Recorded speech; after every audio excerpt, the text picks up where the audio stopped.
Bismillahirrahmanirrahim. Assalamualaikum warahmatullahi wabarakatuh. Innal hamdalillah nahmaduhu wa nasta'inuhu wa nastaghfiruh wa na'udzu billahi min syururi anfusina wa min sayyiati a'malina. May yahdihillahu fala mudilla lahu wa may yudlil fala hadiyalah. Asyhadu an la ilaha illallah wahdahu la syarika lah wa asyhadu anna Muhammadan abduhu wa rasuluh sallallahu alaihi wa alihi wasallam. Ya ayyuhalladzina amanu taqullaha haqqa tuqatih wa la tamutunna illa wa antum muslimun. Ya ayyuhan nasu taqu rabbakumul ladzi khalaqakum min nafsin wahidah wa khalaqa minha zawjaha wa batha minhuma rijalan katsiran wa nisaa'a wattaqullaha alladzi tasaaluna bihi wal arham innallaha kana 'alaikum raqiba. Ya ayyuhalladzina amanu taqullaha wa qulu qawlan sadida yuslih lakum a'malakum wa yaghfir lakum dhunubakum wa may yuti'illaha wa rasulahu faqad faza fawzan 'azima. Amma ba'd, fa inna asdaqal hadithi kitabullah wa khairul hadi hadi Muhammadin sallallahu alaihi wa alihi wasallam wa syarrul umuri muhdatsatuha fa inna kulla muhdatsatin bid'ah wa kulla bid'atin dhalalah wa kulla dhalalatin finnar. Ikhwani fid din rahimani wa rahimakumullah jami'an. Alhamdulillah, senantiasa kita bersyukur kepada Allah Subhanahu wa taala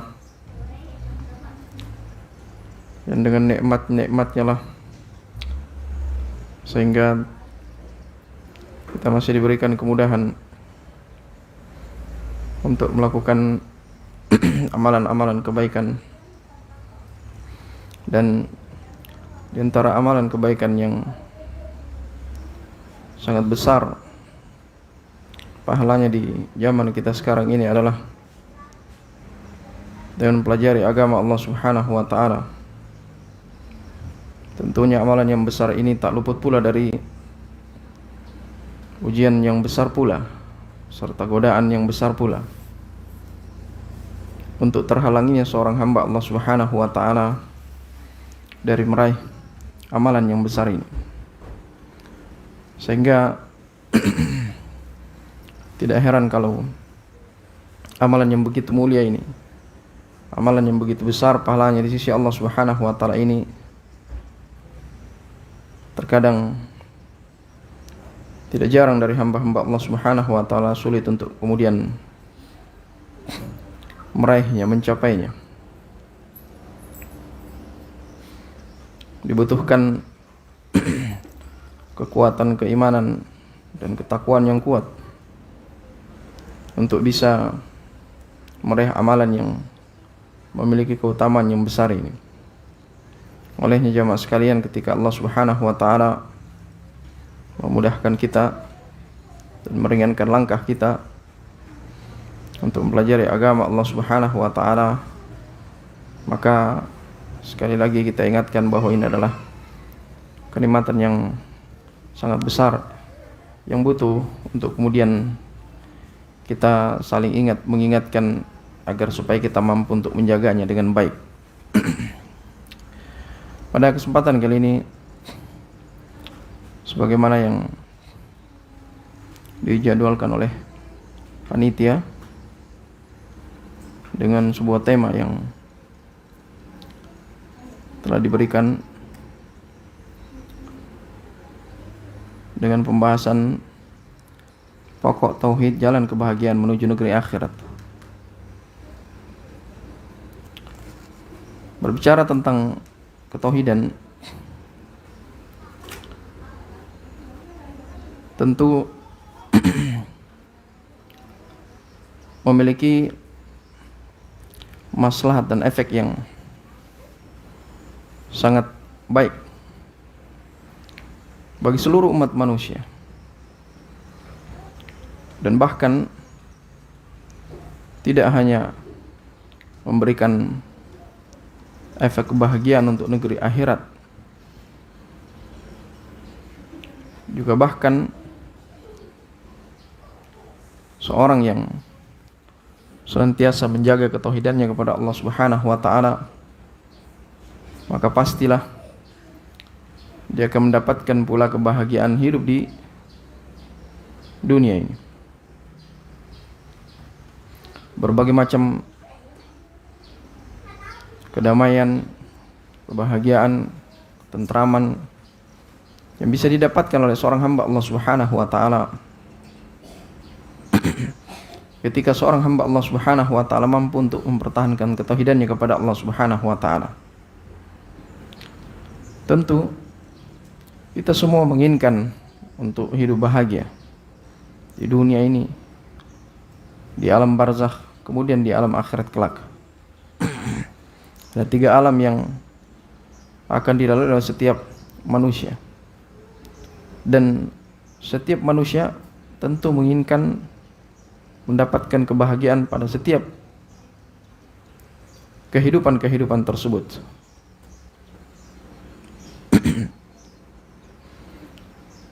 Dan semua orang pastinya berusaha untuk melakukan berbagai macam cara untuk mendapatkan kebahagiaan pada kehidupannya tersebut. Hanya menjadi pertanyaan bagaimana cara untuk kemudian meraih kebahagiaan itu.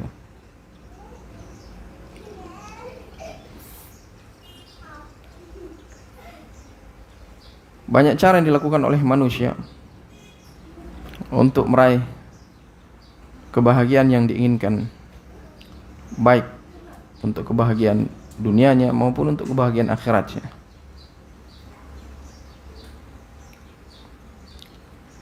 Akan tetapi tidak semua dari cara yang dilakukan oleh manusia tersebut betul-betul mengantarkannya kepada kebahagiaan yang diinginkan.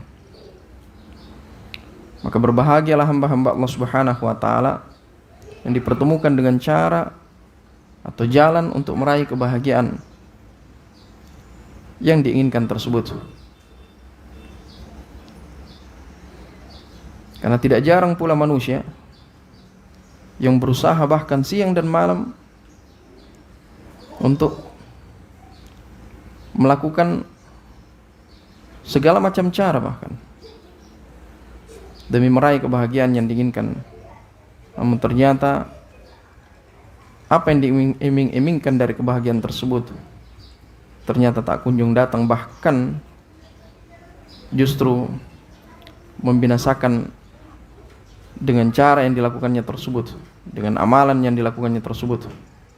Justru merugikan kehidupan dunianya dan bahkan merugikan kehidupan akhiratnya. Na'udzubillah min dzalik.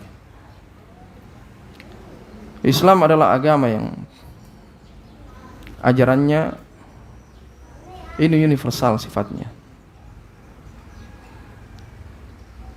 Dan Islam ini adalah satu-satunya agama, keyakinan yang betul-betul mendapatkan legitimasi dari Allah Subhanahu wa taala yang memiliki alam semesta ini, yang menciptakan apa yang ada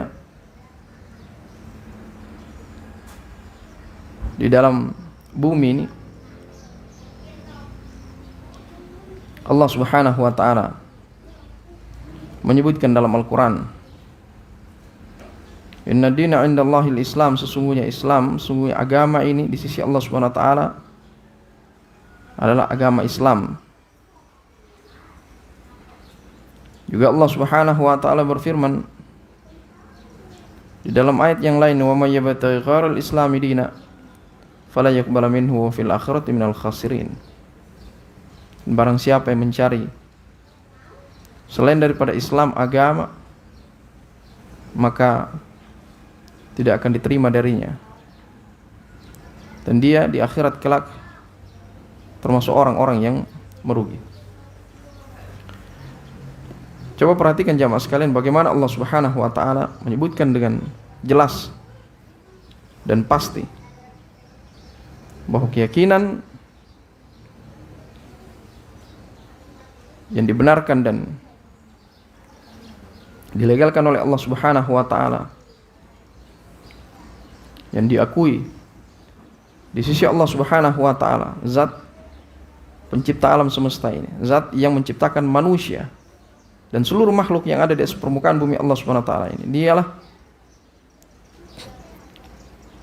yang menyebutkan dengan tegas bahwa agama yang diinginkan dan diridhai oleh Allah Subhanahu wa taala hanyalah agama Islam. Dan bahkan Allah Subhanahu wa taala menyebutkan pula dengan tegas bahwa siapa saja dari hamba-hamba Allah Subhanahu wa taala yang kemudian mencari keyakinan selain daripada keyakinan yang telah diridhai oleh Allah Subhanahu wa taala, yaitu keyakinan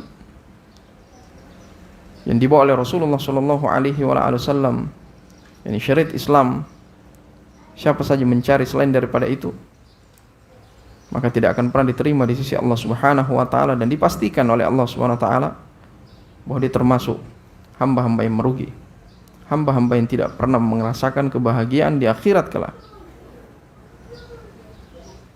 Keyakinan inilah harus ada pada setiap muslim. Keyakinan inilah yang harus tertancap kuat pada diri setiap orang yang mengaku beriman kepada Allah Subhanahu wa taala. Karena ketika seseorang ragu akan apa yang disebutkan oleh Allah Subhanahu wa taala ini, maka keraguannya itu meragukan keislamannya juga dia. Keraguan akan benarnya apa yang disebutkan oleh Allah Subhanahu wa taala, bahwa tidak ada keyakinan yang diterima di sisi Allah Subhanahu wa taala kecuali keyakinan Islam. Keraguan akan hal tersebut akan mengkhawatirkan keislamannya. Bahkan Syekh Muhammad bin Abdul Wahhab rahimahullahu taala boleh menyebutkan bahwa termasuk hal yang bisa membatalkan keislaman seorang adalah ketika seorang ragu akan apa yang disebutkan oleh Allah Subhanahu wa taala dalam Al-Qur'an. Allah Subhanahu wa taala menyebutkan pula dalam Al-Qur'an, wa anna hadza sirati mustaqiman fattabi'uhu wa la tattabi'us subul fatafarraqu bikum an sabilih. Dan sesungguhnya ini adalah jalanku yang lurus, maka ikutilah jalan tersebut, dan janganlah kalian mengikuti jalan-jalan selainnya yang kemudian kalian akan berpecah belah dengan jalan-jalan tersebut. Kalian akan terpecah belah jadi dari jalan Allah Subhanahu wa taala.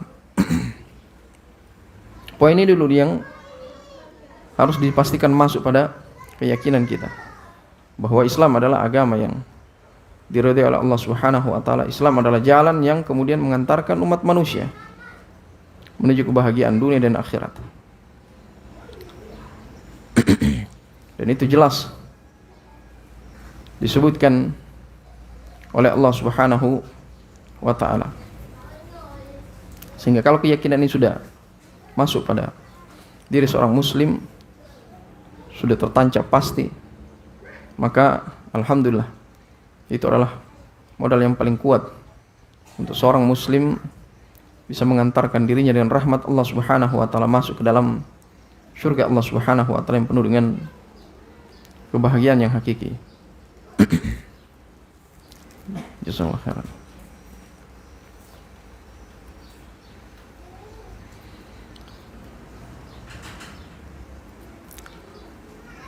Dalam kehidupan dunia ini berbagai macam jenis kebahagiaan yang dipampangkan oleh Allah Subhanahu wa taala, berbagai macam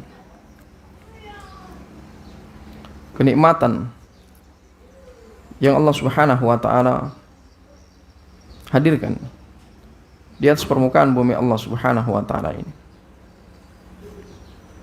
Akan tetapi Allah Subhanahu wa taala menerangkan pula keadaan berbagai macam hal yang ada di atas permukaan bumi Allah Subhanahu wa taala ini, agar supaya menjadi perhatian bagi seluruh kaum muslimin akan hakikat kehidupan dunia tersebut. Allah Subhanahu wa taala berfirman di dalam Al-Qur'anul Karim, "Ya'lamu annamal hayatud dunya la'ibun wa lahun wa zinah wa tafakhurun bainakum wa takathurun fil amwali wal aulad kamathali ghaythin a'jabal kuffara nabatuhu thumma yahiju fatarahu musfarra thumma yakunu hutama wa fil akhirati adzabun syadidun wa maghfiratun minallah wa ridwan wa mal hayatud dunya illa mata'ul ghurur." Kata Allah Subhanahu wa taala, ketahuilah bahwa sesungguhnya kehidupan dunia ini hanyalah permainan dan sesuatu yang melalaikan saja. Perhiasan di mana kalian saling bermegah-megahan antara satu dengan yang lainnya, serta saling berbangga-bangga tentang banyaknya harta, banyaknya anak, seperti hujan yang tanaman-tanamannya itu mengagumkan para pemiliknya, para petaninya. Kemudian tanaman itu menjadi kering setelahnya, dan kamu lihat warnanya kuning, kemudian menjadi hancur. Dan di akhirat kelak, ingatlah bahwa di sana ada azab yang keras, dan di akhirat pula ada ampunan dari Allah Subhanahu wa taala serta keridhaan Allah Subhanahu wa taala. Wa mal hayatud dunya illa mata'ul ghurur. Dan tidaklah kehidupan dunia ini kecuali hanyalah kesenangan yang menipu. Ini hakikat dunia yang disebutkan oleh Allah Subhanahu wa taala. Iya. Menyenangkan memang, membahagiakan memang keadaan-keadaan dunia yang ditunjukkan oleh Allah Subhanahu wa taala. Ya. Bagi orang-orang yang tidak memahami hakikat kehidupan dunia ini, maka akan terlena dia. Ya. Kemudian akan terabaikan dengan kehidupan yang hakiki, yaitu kehidupan akhirat ketika bertemu dengan Allah Subhanahu wa taala. Bagaimana tidak jarang dari hamba-hamba Allah Subhanahu wa taala yang terlalaikan dengan keadaan dunia ini, ya, karena sifatnya dia real, terlihat. Ya. Coba kita lihat itu, menyenangkan. Ya. Terlebih lagi ketika Allah Subhanahu wa taala berikan kepada kita ujian yang begitu banyak berupa kenikmatan. Ya. Perlu disadari, berbagai macam kenikmatan yang didapatkan oleh manusia di atas permukaan bumi Allah Subhanahu wa taala ini, itu adalah ujian. Dan bahkan hampir tidak ada yang sadar itu. Kalau berbagai macam kenikmatan, kebahagiaan, kelapangan yang Allah Subhanahu wa taala berikan kepada seorang hamba Allah Subhanahu wa taala, hampir kemudian atau sangat sedikit yang menyadari bahwa itu adalah sebuah ujian dari Allah Subhanahu wa taala. Ya. Ketika Allah Subhanahu wa taala kasih berupa kelebihan harta, ya, seakan dengan harta tersebut dia akan hidup bahagia selamanya. Ya. Sehingga sulit untuk kemudian meninggalkan ini. Ya. Tidak jarang ketika Allah Subhanahu wa taala memberikan kelebihan harta kepada seorang hamba Allah Subhanahu wa taala, akhiratnya tergadaikan. Ya. Lebih memilih untuk kemudian menikmati kenikmatan-kenikmatan dunia. Ya. Tidak apa-apalah untuk kemudian tidak sholat, tidak apa-apalah untuk kemudian tidak puasa, tidak apa-apalah untuk kemudian apalagi datang bermajelis ilmu. Ya. Semua terabaikan demi kemewahan yang sudah terpampangkan di hadapannya. Ya, kalau sudah terlihat itu, ya, uang banyak, harta benda melimpah, ya, kelapangan sangat, kesuksesan luar biasa, ya, apalagi yang dicari? Ya. Kalau sudah begitu kehidupan manusia, ya, datang tawaran akhirat sudah tidak nikmat bagi dia. Yang ada adalah sudah real ini di depan mata. Ya. Perniagaan yang begitu lancar, Datang waktu sholat, diajak untuk kemudian melaksanakan sholat. Aduh, sudah tidak nyaman bagi dia. Kenapa? Sudah sangat real di depan dia. Nah, ini sudah jelas-jelas kita sedang berniaga ini, dan alhamdulillah hasilnya masya Allah. Kalau kita tinggalkan lagi ini, bisa luput dunia kita. Iya. Berbagai macam harta benda yang kemudian ditawarkan sudah menjadi milik dia. Ya. Datang tawaran akhirat sudah tidak menarik lagi bagi dia. Ya. Datang taklim yuk, aduh, sudah tidak nyaman lagi. Kenapa? Allah Subhanahu wa taala memberikan ujian dengan berbagai macam kelebihan, kemewahan harta benda. Ya. Tempat taklim juga tidak ada yang bisa disaksikan dari perkara-perkara dunia. Yang ada adalah hawa panas, biar kipas banyak, tapi kalau banyak juga peserta semakin panas pula. Ya. Tidak ada AC-nya lagi. Ya. Angin saja lewat, angin panas-panas. Tidak ada nyaman-nyamannya. Dan tergambar, baik. Kalau kita pergi taklim juga, mana duduk melantai, keram kaki. Ustadznya ceramah tak 2 jam. 2 jam lebih, kasih peringatan waktu habis masih lanjut. Ya. Lebih enak di rumah. Kamar ber-AC. Lebih baik keluyuran ke sana kemari dengan tanggap juga ini pengurus ini. Langsung dingin-dingin perasaanku dikasih kena angin. Ujian juga itu terkadang Ustaz. Disuruh ceramah baru tidak ada kipasnya. Ujian. Akankah ustadznya dia tahan dengan keringat? Sallallahu alaihi wasallam. Iya. Keluyuran ke sana kemari dengan kendaraannya yang ber-AC. Ya, diajak untuk pergi taklim sudah tidak ada kenyamanan. Iya. Seperti itu. Yang ada adalah di tempat taklim kita mendengarkan ayat, hadits, begitu saja. Ya. Pulang-pulang tidak ada yang bisa dapat. Tapi coba kalau kita keluyuran ke sana kemari, masuk ke mall, jalan kiri kanan dengan teman-teman, nongki-nongki di kafe ini, kafe itu dan seterusnya, ya. Belum lagi di tempat tersebut dengar musik yang pas dengan keadaan jiwanya, ya. Lagi bahagia-bahagianya datang musik yang kaitan dengan kebahagiaan dirinya. Lagi galau-galaunya masuk ke kafe, dapat musik yang kemudian secocok dengan keadaan jiwanya. Nikmatlah dia dengan hal tersebut. Ya. Maka Allah Subhanahu wa taala mengingatkan, ya ilamu annamal hayatud dunya la'ibun wa lahwun wa zinatun wa tafakhurun bainakum wa takatsurun fil amwal wal aulad. Itu sifatnya dunia itu. Ya. Dunia itu kehidupan yang permainan semata. Ya. Apa yang kalian bisa dapatkan dengan hal seperti itu? Ya. Kiri kanan keluyuran ke sana kemari, apa hasilnya dari situ? Ya.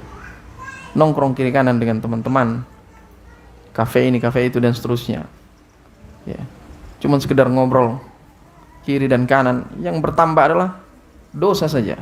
Dosa dari mendengarkan hal-hal yang dilarang, dosa dari saling menceritakan satu dengan yang lainnya, dosa saling hasad karena melihat keadaan yang ada di sekitar. Oh dia Masya Allah datang pakai mobil ini, mobil itu dan seterusnya. Tidak ada. Itu dunia sifatnya seperti itu. Selesai dari situ, bubar mereka, tidak ada yang dapatkan kecuali dosa. Na'udzubillah min dzalik. Ya. Tapi dengan bermajelis ilmu, duduk-duduknya saja seseorang itu sudah mendapatkan doa. Iya. Mendapatkan doa. Mendapatkan ampunan pula. Iya. Katakan orang duduk di majelis ilmu ini, ya, qadarullah dia mengantuk saja. Tapi dia nongkrong di situ. Ya. Itu sudah mendapatkan banyak faedah dari dia. Ya. Minimal dia tercegah dari hal-hal yang buruk selama dia berada di majelis tersebut. Ya. Terjauhkan dari omongan-omongan yang tidak benar, terjauhkan telinganya dari hal yang tidak baik untuk didengarkan, seperti itu. Ya. Minimal itu. Ya. Karena kehidupan manusia ini tidak terlepas dari yang namanya dosa. Kullu bani Adam khata' khairul khata'in at-tawwabun. Kata Nabi SAW, setiap namanya manusia itu senantiasa terjatuh pada kesalahan. Dalam pergerakan kehidupannya itu, perjalanan hidupnya itu tidak luput manusia itu dari dosa. Ya. Akan tapi sebaik-baik orang berdosa adalah yang senantiasa bertobat kepada Allah Subhanahu wa taala. Lah, waktu-waktu yang kemudian kita sisihkan, bahkan kita sempatkan, bahkan kita sengaja luangkan untuk kemudian bermajelis mempelajari agama Allah Subhanahu wa taala, ya minimal sekali itu. Kita terjauhkan dari perolohan-perolohan dosa yang memang sudah keadaannya manusia sering terjatuh pada dosa. Minimal itu, ya. Dan pastinya banyak hal yang bisa didapatkan dari bermajelis ilmu mempelajari agama Allah Subhanahu wa taala. Ya. Adapun kehidupan dunia seperti itu sifatnya. Ya, saling berbangga satu dengan yang lain. Kamu punya apa? Kendaraan ini. Kamu punya apa? Perhiasan indah, seterusnya. Apalagi ibu-ibu kalau sudah ketemu, subhanallah, rawan. Ya, saling menunjukkan satu dengan yang lainnya. Ya. Yang satunya pakai cincin, ya. Cuman satu jari. Kemudian yang lain 5 jarinya bercincin. Yang satunya tidak mau kalah. Ya, tambah dengan gelangnya, 1 biji. Datang lagi yang lain, tak gantung kayak rantai kapal di leher. Apa kalau sudah begitu? Ya.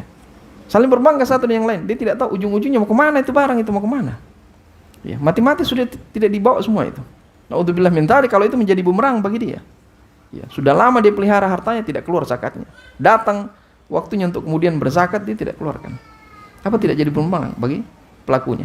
Belum lagi kalau digunakan kemewahan-kemewahan dunia yang tersebut, ya, justru menjadi hal yang bisa menimbulkan kesombongan dia, ujub dia, hasad dia dan seterusnya. Lalu berapa dosa yang tercetak dari hal yang seperti itu? Ya, makanya yang perlu diingatkan, kehidupan dunia begitu sifatnya. Ya, ya. Padahal semakin berjalannya waktu, semakin berjalannya hari akan hilang satu demi satu, akan punah, hancur satu demi satu. Entah barang itu yang hancur dengan perginya dari hamba tersebut, ataukah hamba itu yang hancur dengan kematian dia. Selebihnya daripada itu sudah tidak ada lagi. Ya. Maka Allah Subhanahu wa taala mengingatkan, wa fil akhirati adzabun syadidun wa maghfiratum minallah wa ridwan. Ya. Pada akhirat itu ada adab yang pedih bagi hamba-hamba yang melakukan berbagai macam kemaksiatan kepada Allah Subhanahu wa taala, yang kufur terhadap nikmat Allah Subhanahu wa taala, dan sebaliknya ada ampunan dari Allah Subhanahu wa taala yang senantiasa mendekatkan diri kepada Allah Subhanahu wa taala. Dan kemudian Allah Subhanahu wa taala mengingatkan, wa mal hayatud dunya illa mataul ghurur. Ya. Dan tidaklah kehidupan dunia itu kecuali hanya kesenangan yang menipu saja. Ya. Kesenangan yang tidak hakiki pada hakikatnya. Orang punya ini itu dan seterusnya, cuman sekedar kesenangan sementara yang sifatnya menipu saja. Ya. Belum tentu bisa dinikmati itu di akhirat. Tapi bagi orang-orang yang faham hakikat kehidupan dunia ini, maka dia akan mampu untuk memanfaatkan berbagai macam kenikmatan dunianya agar supaya dia bisa bersama terus-menerus sampai kemudian di akhirat kelak.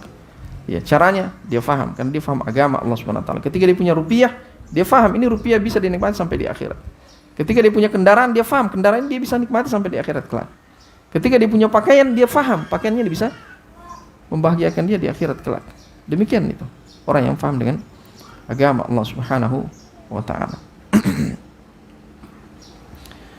Dan Allah Subhanahu wa taala, ya,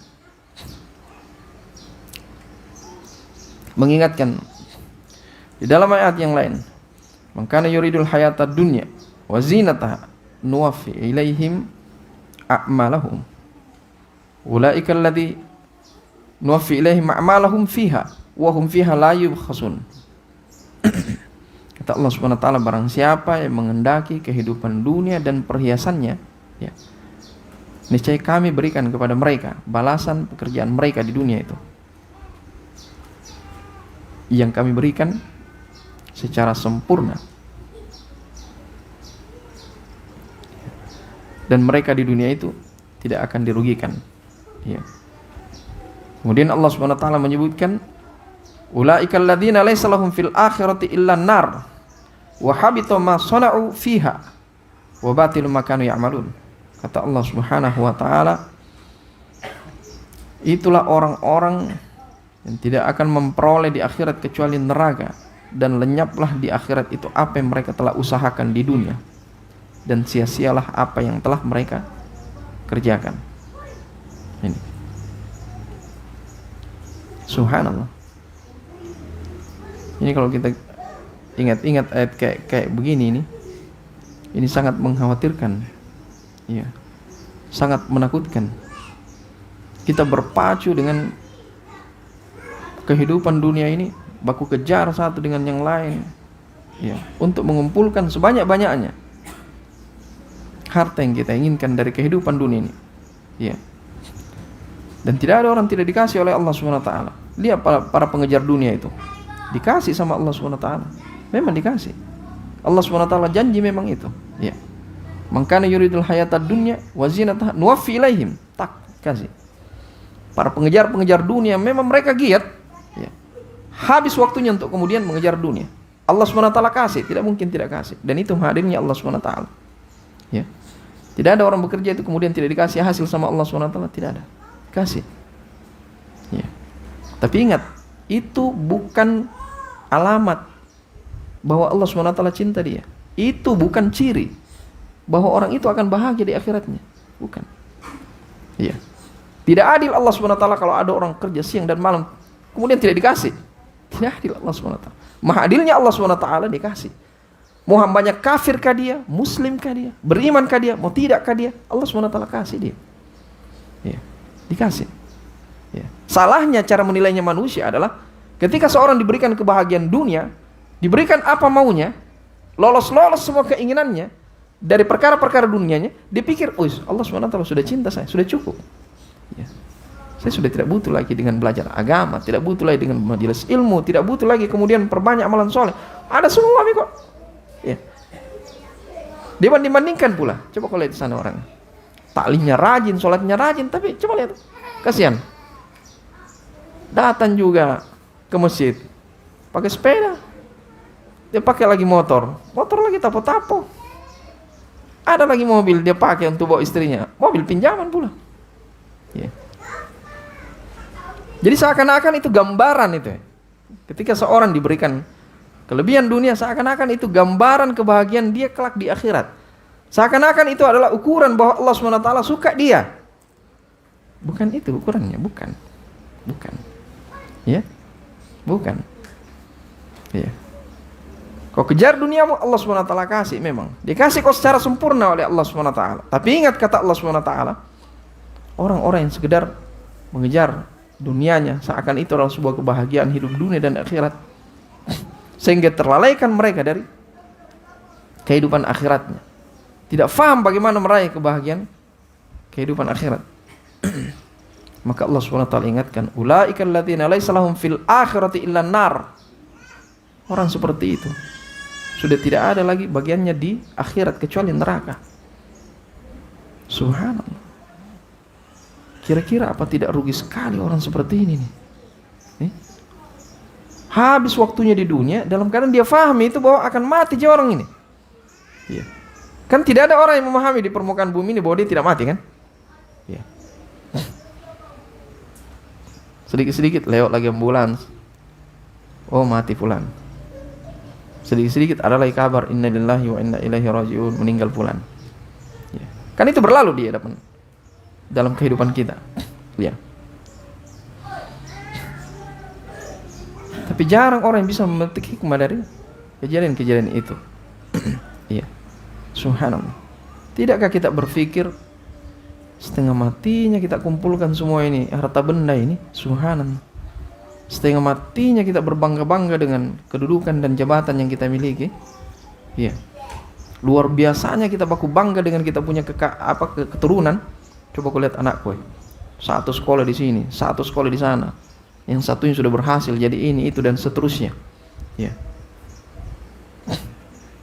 Kalau ditanya dia bisa mengajar apa tidak? Belum memang, tapi biar dulu. Ya. Yang penting dia bisa sukses dunianya. Sukses dunianya mati-mati dia tidak tahu bagaimana sholat. Ya. Na'udzubillah min dzalik. Ya.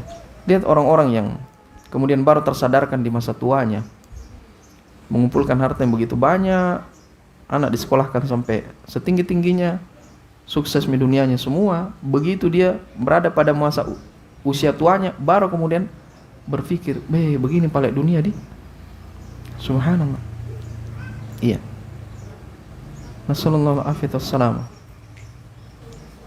Ada saya punya om itu, prestasinya di masa di sekolah, Masya Allah, dia masuk di sekolahan yang luar biasa, sangat favorit. Keluar dari sekolah langsung kerja, menduduki jabatan ini, jabatan itu, dan jabatan-jabatan tinggi dia sudah sentuh. Alhamdulillah. Anaknya semuanya pun mengikuti apa yang dia lakukan. Disekolahkan tinggi-tinggi, kerja di sana, kerja ini. Habis itu anaknya dinikahkan semua, menikah semua, dapat semua calon yang punya kedudukan dunia semua yang bagus. Begitu dia masuk di usia tuanya, anaknya sudah pada menikah, pergi semua dengan keluarganya. Rumahnya berapa, asetnya begitu banyak. Begitu dia sudah tua, datang penyakit. Dia tidak bisa kemana-mana kecuali di tempat tidurnya. Baru kemudian dia tersadarkan, begini pak namanya dunia ini. Barulah kemudian dia curhat melalui WA. Ngomong banyak sekali di grup. Saya ingatkan kepada kalian semua, di grup keluarga. Di situ ada semua ponakan, ada saudara-saudara dia, ada sepupu-sepupu dia. Baru kemudian dia curhat. Ingat katanya, saya ini sudah berada pada titik klimaks. Manusia itu kan dari bawah naik, grafiknya kan begitu kan, naik akan turun nanti, ya kan? Dia sudah raih semua perkara dunia, sudah raih semua. Anak semua sudah sukses, ya. Begitu mereka sudah sukses, pergi satu-satu. Ada di daerah ini, daerah yang tinggal di rumah cuma dia dan istrinya. Anak tidak ada yang kenal agama. Subhanallah. Yang ada dia saja dengan istrinya di rumah. Dia tidak bisa kemana-mana. Yang papa dia tidak ada anaknya. Datang pun anaknya dia sudah tidak kepikiran bapaknya. Paling disuruh pembantu, bayar, selesai. Bukan itu kesian yang dia butuhkan orang tua. Dan dia pun berpikir, ternyata bukan ini paling saya butuhkan di itu. Bateku kasih sekolah semua anakku ini. Bateku kasih sukses ku semua, saya fasilitasi kalian ini. Jadi muka semua jadi orang. Bahasa dia nih jadi orang. Jadi orang tidak punya pekerjaan itu kayak tidak orang menurut sebagian orang. Begitu. Kalau ditanya pekerjaan, belum ada pekerjaan, belum jadi orang kok. Subhanallah. Dipikirnya orang baru keluar dari rahim ibu itu belum jadi orang. Saya bingung juga kalimat begitu tuh.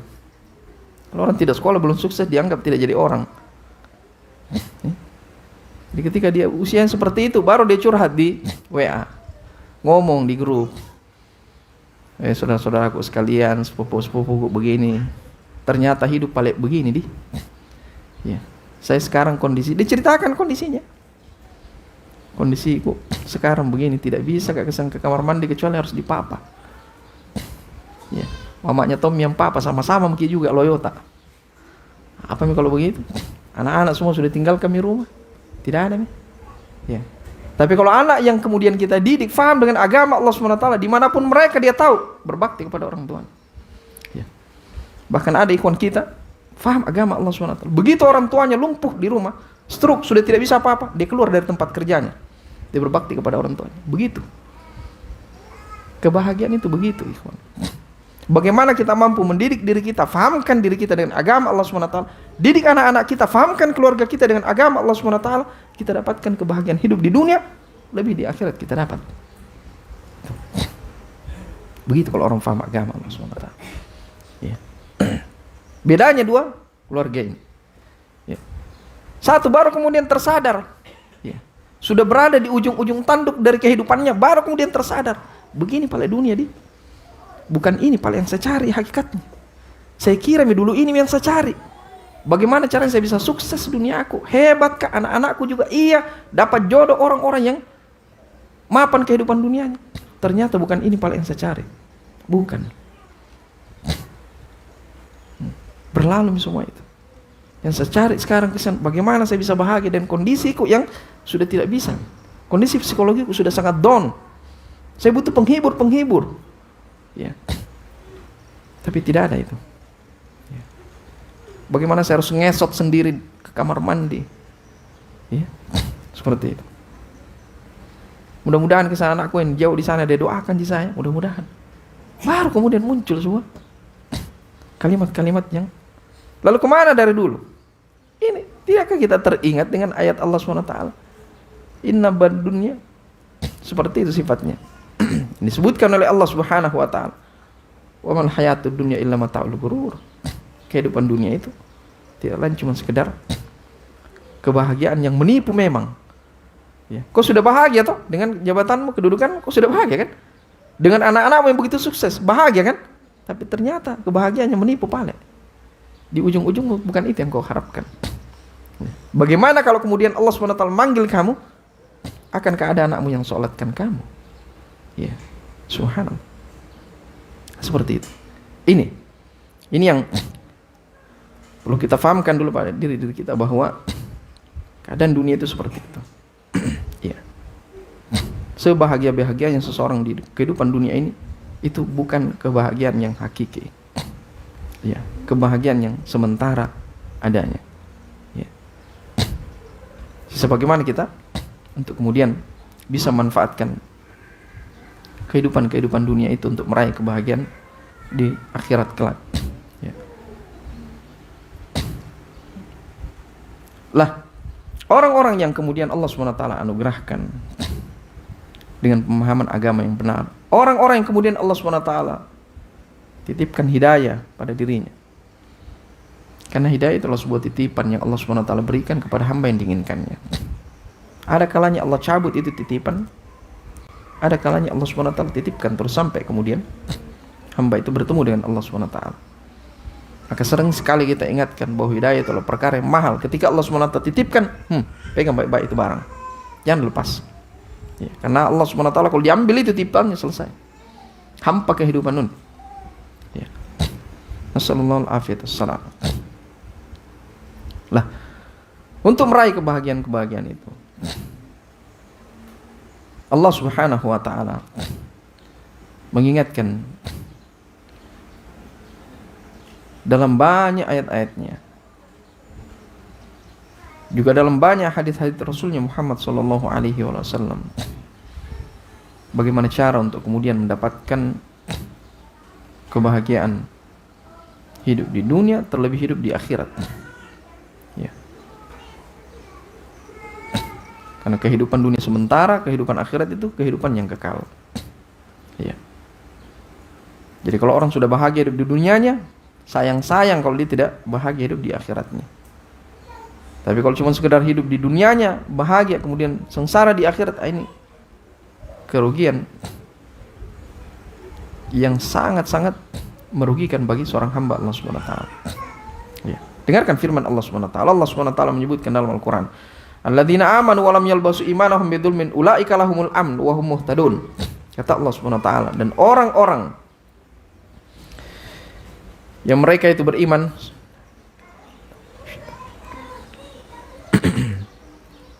dan tidak mencampur adukkan keimanan mereka dengan kezaliman, mereka itulah orang-orang yang mendapatkan keamanan, dan mereka itu adalah orang-orang yang mendapatkan petunjuk.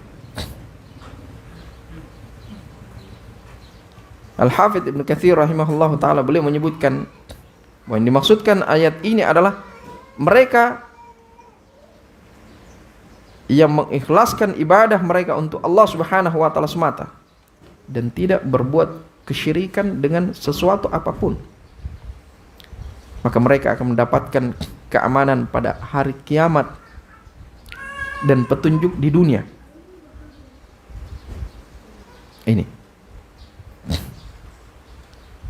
Ini kunci yang disebutkan oleh Allah Subhanahu wa taala. Ya.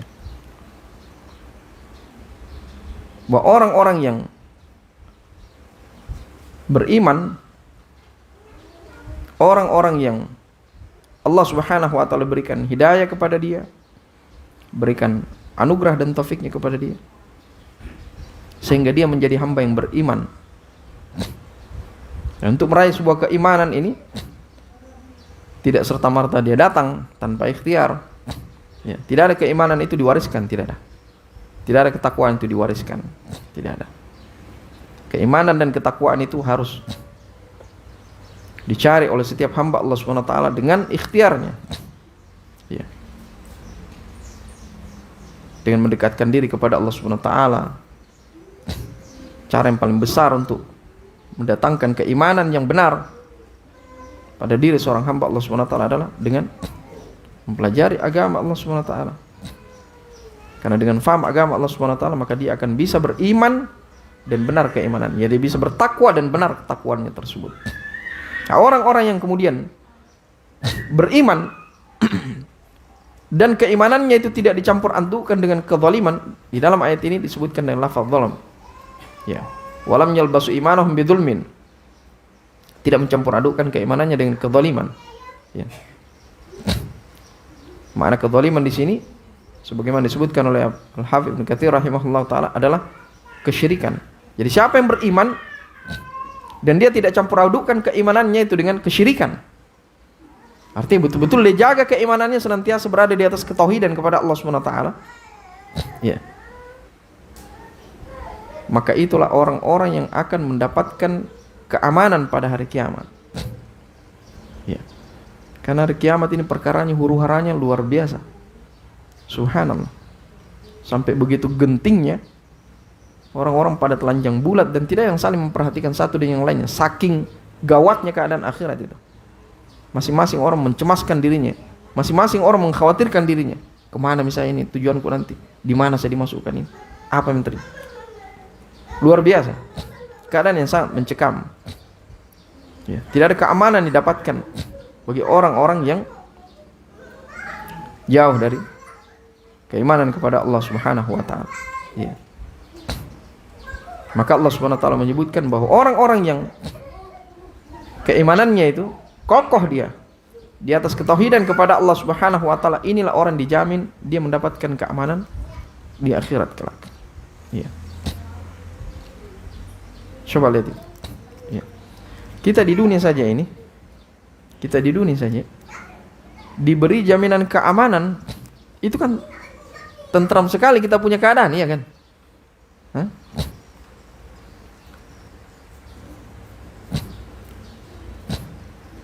Kita di rumah saja, atau katakan seorang istri misalnya, ya, dia jalan dengan suaminya, dia rasa aman itu, ada suamiku di samping, kan begitu, ada yang jagai. Ya. Istri saja yang di rumah yang tidak pernah ditinggal sama suaminya, ya dijagai baik-baik sama suaminya, diberikan kebutuhannya apa maunya, kan begitu. Itu kan tentramnya luar biasa, itu, ya.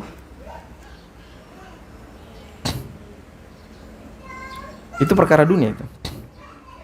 Itu bagaimana nyamannya itu. Seorang misalnya yang di rumahnya di situ dijaga oleh para security, ya. Itu luar biasa rasa tentramnya jiwa kan. Padahal dia tidak bisa aman secara sempurna itu. Ya. Itu keadaan dunia seperti itu saja nyaman. Lah bagaimana kiranya kalau kemudian Allah Subhanahu wa taala memberikan jaminan keamanan kepada seorang hamba Allah Subhanahu wa taala pada kehidupan akhiratnya.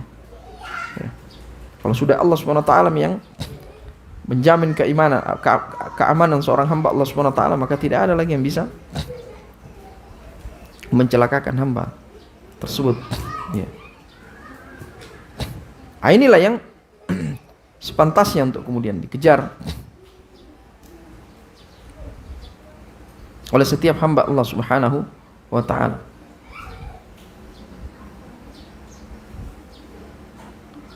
Rasulullah sallallahu alaihi wasallam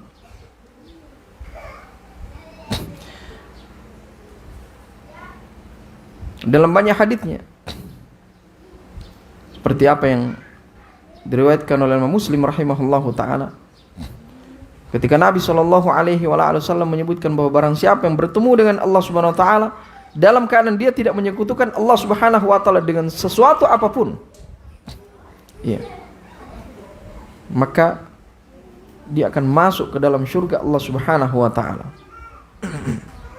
Ada kenikmatan yang lebih besar daripada itu? Ada kebahagiaan yang lebih hebat daripada ketika seorang dimasukkan ke dalam surga Allah SWT. Itu titik puncak dari kebahagiaan kehidupan seorang hamba Allah Subhanahu wa ta'ala, ketika Allah Subhanahu wa ta'ala memberikan jaminan surga kepadanya. Ya. Sehingga memperkuat ketauhidan ini adalah bukan perkara yang sepantasnya disepelekan, tapi ini adalah perkara yang butuh untuk kemudian diseriusi oleh setiap hamba Allah Subhanahu wa ta'ala.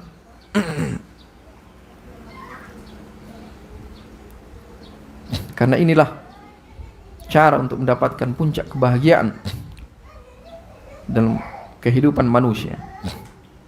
Tidak cuma sekedar bahagia di dunianya, akan tapi dia akan bahagia di akhirat kelak. Ya.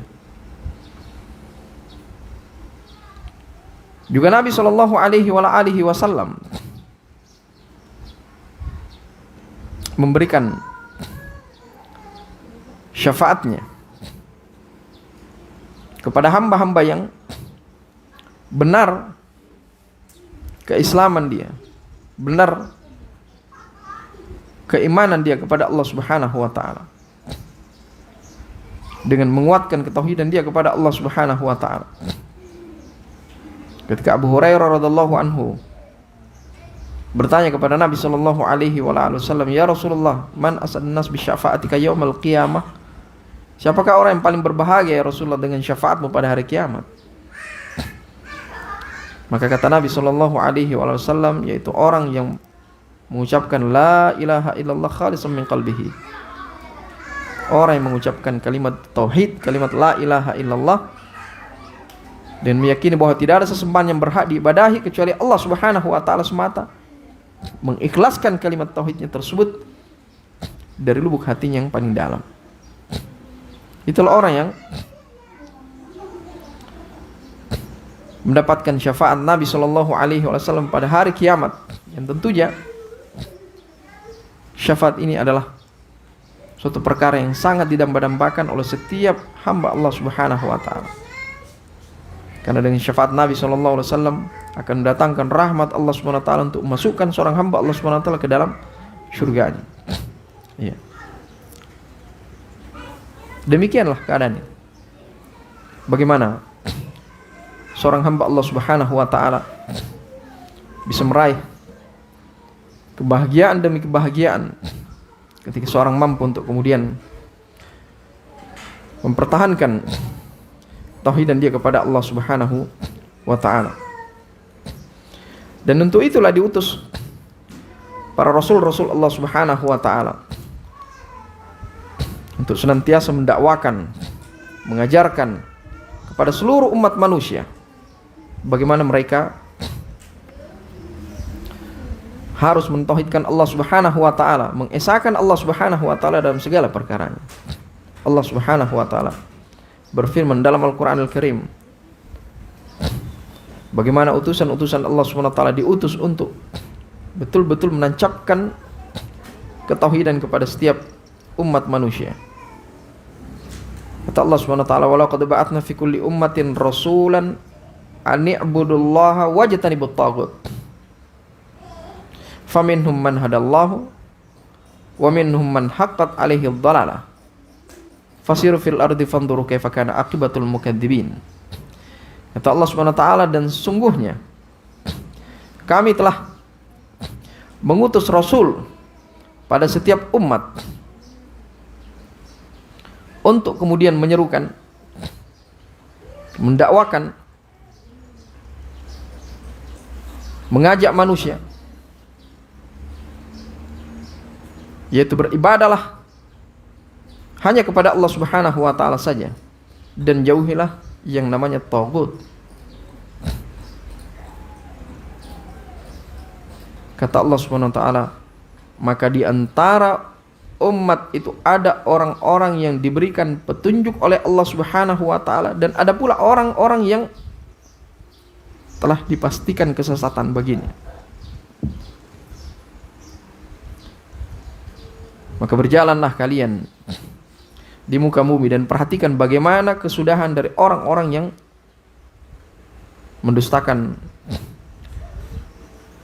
rasul atau utusan-utusan Allah Subhanahu wa taala. Ya. Nah, ini yang diutuskan oleh Allah Subhanahu wa taala kepada para rasulnya untuk mengajak kepada seluruh umat manusia mengesahkan Allah Subhanahu wa taala.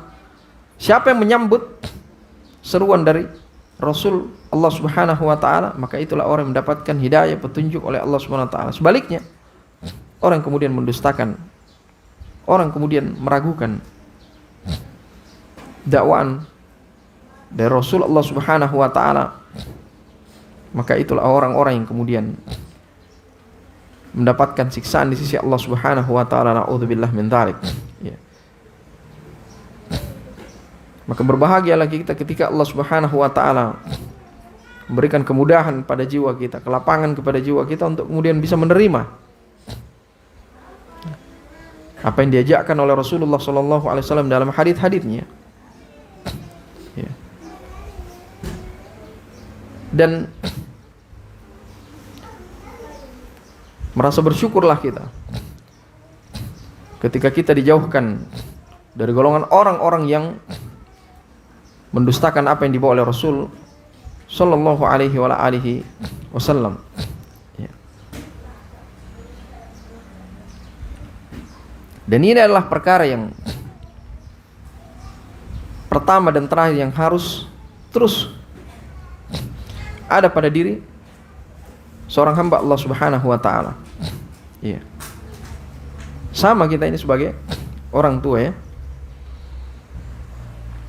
Sangat penting untuk kemudian kita memulai menancapkan ketauhidan itu pada anak-anak kita. Dan berusaha kita untuk menjauhkan anak-anak kita dari benih-benih kesyirikan yang bisa merusak ketauhidan mereka. Iya. Coba lihat bagaimana Rasulullah sallallahu alaihi wasallam ketika mengutus utusan-utusannya dari kalangan para sahabat ridwanullah alaihim ajmain untuk mendakwakan agama Allah Subhanahu wa taala, seperti apa yang beliau sampaikan kepada Mu'adz bin Jabal radhiyallahu anhu. Kata Nabi sallallahu alaihi wasallam ketika hendak mengutus beliau mengajarkan Islam kepada umat manusia, maka kata beliau sallallahu alaihi wasallam, ya Mu'adz, falyakun awwala ma tad'uhum ilaihi syahadatu la ilaha illallah. Wahai Mu'adz, hendaklah yang paling pertama engkau sampaikan kepada mereka adalah syahadat, pengakuan, pengikraran, ya, bahwa tidak ada sembahan yang berhak diibadahi kecuali Allah Subhanahu wa taala. Kalimat tauhid. Ya. Nah, ini yang perkara yang paling penting untuk kemudian diajarkan kepada mereka. Ya. Dan ini kelihatannya hal yang terkadang menjadi hal yang disepelekan oleh sebagian umat manusia. Seakan-akan kalau pergi berdakwah itu mengajak manusia, jangan dulu disentuh-sentuh itu masalah mengesahkan Allah SWT, karena itu bisa menyebabkan orang lari dari agama Allah SWT. Kalau diajak mereka untuk menjauhi kesyirikan, nanti khawatir terjadi perpecahan, ya, perselisihan di tengah-tengah kaum muslimin, ya, apalagi tengah umat manusia. Jangan dulu, ya, kita ajak saja dulu mereka dan perkara-perkara yang bagaimana berbisnis yang islami, bagaimana bermuamalah yang baik, ya. Kalau menyentuh perkara ketauhidan, tunggu dulu, nanti di belakangan, ya. Subhanallah, ini menyelisihi metode dakwanya Rasulullah Sallallahu Alaihi Wasallam. Metode dakwah Nabi Sallallahu Alaihi Wasallam justru ini yang jadi prioritas utamanya. Bagaimana diajarkan kepada mereka tentang mentauhidkan Allah Subhanahu wa taala. Kalau lolos ketauhidannya, baik ketauhidannya, maka lolos semuanya. Ya. Seorang tidak ada gunanya dia bagus salatnya, puasanya, sedekahnya dan seterusnya kalau dia tidak bagus ketauhidannya. Ya. Rajin salatnya, puasa iya Masya Allah, sedekahnya, bangun masjidnya di mana-mana, tapi satu kali dia terjatuh pada syirik, besar, selesai, tidak ada maknanya itu. Ya, dia punya amalan-amalan yang lain. Ya. Lalu apakah pantas seorang kemudian menyepelekan tentang perkara mentauhidkan Allah Subhanahu wa taala? Ya. Tidak ada gunanya seorang menjadi seorang muslim yang sukses dunianya, ya, islami perdagangannya, ya, akhlaknya baik, dan seterusnya. Tapi kalau masih melakukan kesyirikan kepada Allah Subhanahu wa taala, lalu apa gunanya? Ya, bukan pula maknanya bahwa kalau begitu jangan dulu kita sholat deh, kita belajar ketauhidan. Keliru yang seperti ini. Ya. Jamin dulu kita berakhlak yang baik. Ya. Kita belajar dulu tentang ketauhidan. Ini kekeliruan seperti ini. Ya. Seorang diajarkan bagaimana dia bisa terselamatkan dari kebinasaan kehidupan akhiratnya. Seorang diajarkan bagaimana bisa menyelamatkan amalan-amalan soleh yang lain agar supaya tidak tergugurkan hanya karena perkara kesyirikan kepada Allah Subhanahu wa taala. Iya. Demikian pula anak-anak kita. Ya, diperhatikan itu permainannya, tontonannya. Ya. Banyak tontonan-tontonan yang kemudian disaksikan oleh anak-anak kita itu yang tidak terasa mereka merusak fitrah keislaman dia. Iya. Ingat bahwa anak-anak itu terlahir dalam keadaan fitrah mereka itu. Kata Nabi SAW, kullu mauludin yuladu al fitrah. Ya. Fa abawahu ayyuhawidani aw yunassirani aw yumajjisan. Ya. Setiap manusia itu terlahirkan dalam keadaan dia di atas kesucian itu. Di atas fitrahnya anak itu. Ya. Di atas Islam yang baik. Ya. Kalau anak itu tidak dikotori dengan berbagai macam kemaksiatan, kesyirikan, maka dia akan tumbuh besar menjadi seorang yang beriman benar ketauhidannya dia kepada Allah Subhanahu wa taala. Tapi karena pengajaran yang dia dapatkan, lingkungan yang dia terdidik di atasnya sehingga rusak kefitrahnya tersebut. Iya. Tontonan-tontonan yang kemudian bisa merusak kefitrahan dia, keimanan dia, ya, kesucian dia, ya, dipertontonkan dengan hal-hal yang bisa merusak keislaman dia. Ya. Nasallallahu alaihi wasallam. Ya.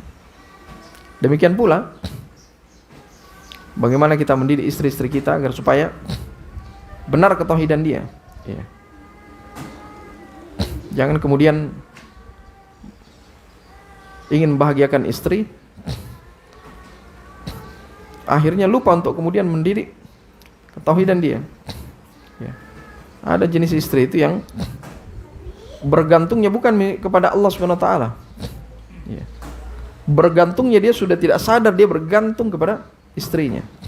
Kepada suaminya. Ya.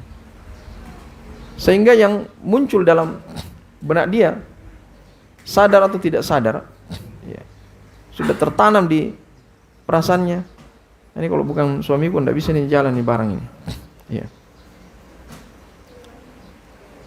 Dan ini mengkhawatirkan dalam perkara-perkara sepele pun.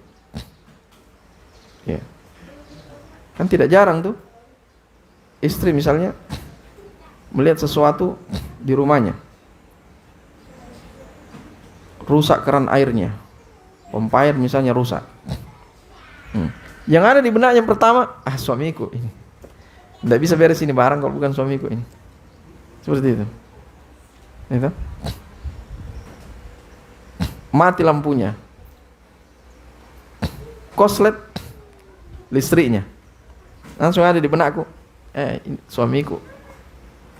Gitu ya. Jadi begitu dia lihat lampu, suaminya. Begitu dia lihat kipas, suaminya. Ya, begitu dia lihat keran air, suaminya. Dia kira barangkali benda mati itu suaminya. Saking bergantungnya luar biasa itu. Ya. Seakan-akan tidak ada yang bisa menyelesaikan itu masalah kecuali suaminya.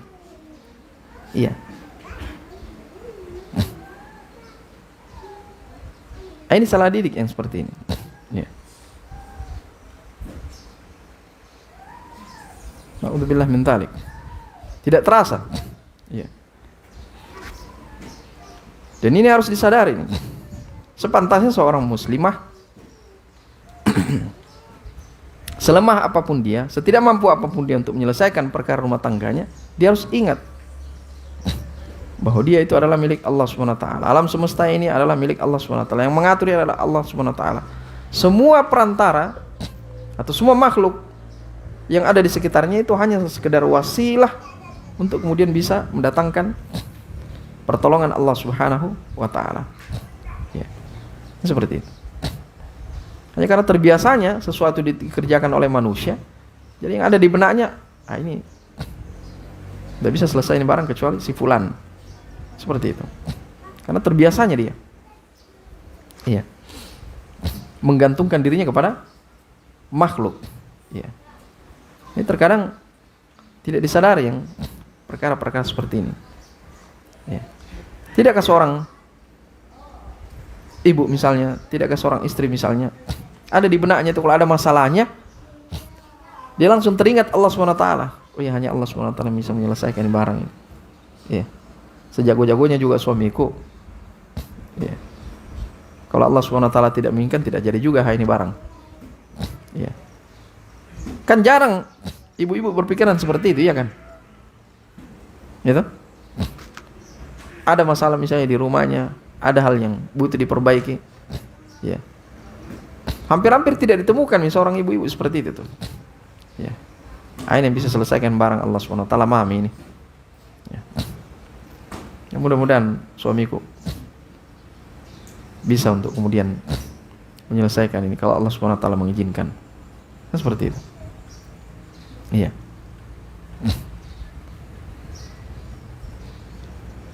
Ketika Allah SWT memberikan ujian kepada suaminya, baru kemudian dia tersadar. Ya. Rusak kerannya, listrik koslet, ya. Mana pipa bocor, ya. Atap merembes air hujan, ya. Yang tadinya semuanya suaminya yang ada di harapannya, sakit suaminya, baru kemudian sadar betul-betul kalau Allah menginginkan, ya, langsung tidak ada yang bisa jadi itu barang, ya. Padahal itu semua pekerjaan-pekerjaan yang kecil yang biasa dilakukan oleh suaminya mungkin mudah untuk kemudian diselesaikan oleh suaminya, ya. Tapi ketika Allah SWT memberikan ujian, cabut itu sekejap, baru kemudian dia tersadar, ya. Subhanallah, ya. Demikian pula, ya, seorang suami pun begitu.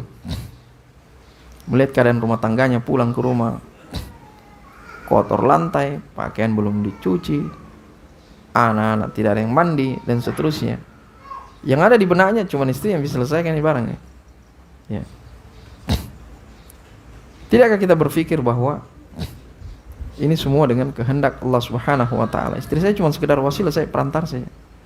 Ya, kalau Allah menghendaki, maka Allah Subhanahu wa taala gerakkan hati istri saya untuk menyelesaikan semua itu. Ya. Kan seperti itu. Ini perkara-perkara kecil ini, ya. Sehingga kadang tidak terperhatikan atau tidak disadari yang seperti ini, keluar muncul jenis kesyirikan dari lisan seorang, ya. Ada masalah misalnya di rumah, terselesaikan itu masalahnya, diselesaikan oleh suaminya, langsung muncul di lisannya, untung ada suamiku. Kalimat untung ini dibahas dalam kitab Tauhid itu. Bagaimana kalimat yang seperti ini bisa mengandung kesyirikan, tidak disadari. Kan seperti itu, ya. Gitu?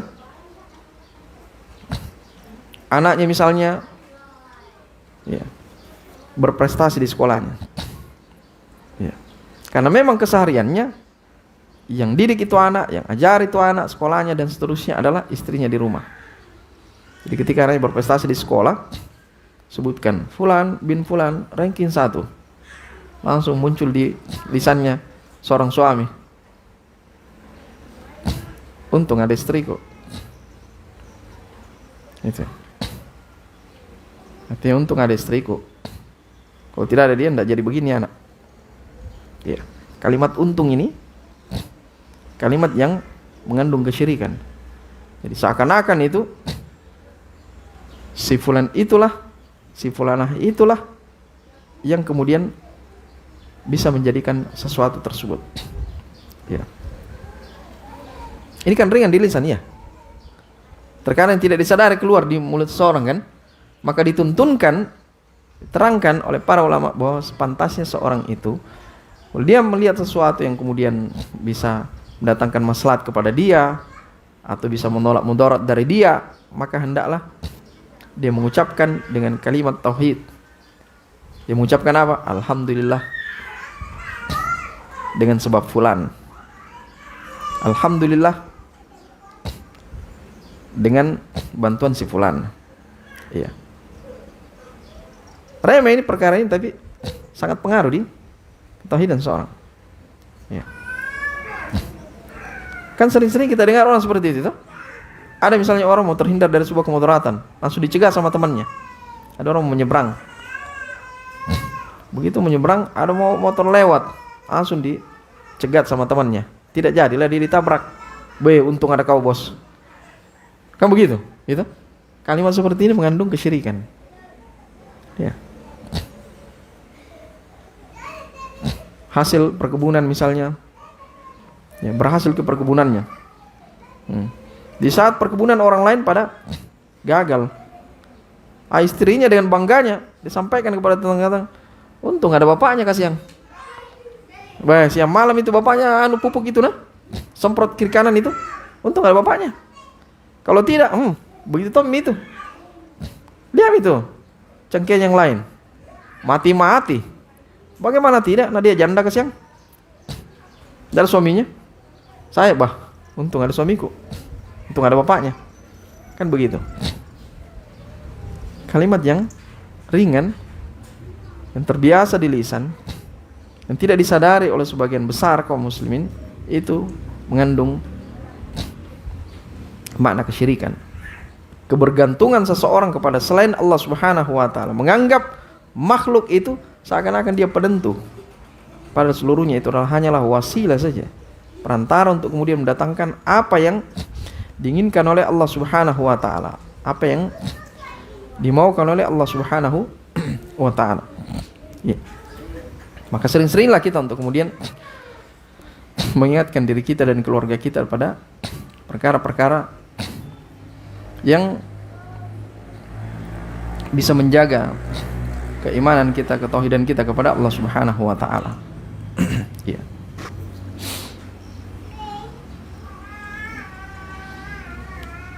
Karena kalau seorang sudah terjatuh kepada kesyirikan, ini sudah naudzubillah min dzalik, sudah tidak ada yang bisa yang tolong dia. Mati dalam keadaan membawa kesyirikan, selesai. Sudah tidak ada lagi harapan untuk kemudian bisa berpindah tempatnya dari neraka Allah Subhanahu wa taala. Itu sudah pasti dia kekal dalam neraka Allah Subhanahu wa taala kalau seorang terjatuh kepada syirik besar. Ya. Lawan dari sebuah ketauhidan. Allah Subhanahu wa taala berfirman, "Innallaha la yaghfiru ayyushraka bihi wa yaghfiru ma duna dzalika liman yasha." Sesungguhnya Allah Subhanahu wa taala tidak mengampuni yang namanya syirik. Tetapi Allah Subhanahu wa taala mengampuni dosa selain daripada syirik bagi siapa yang diinginkannya.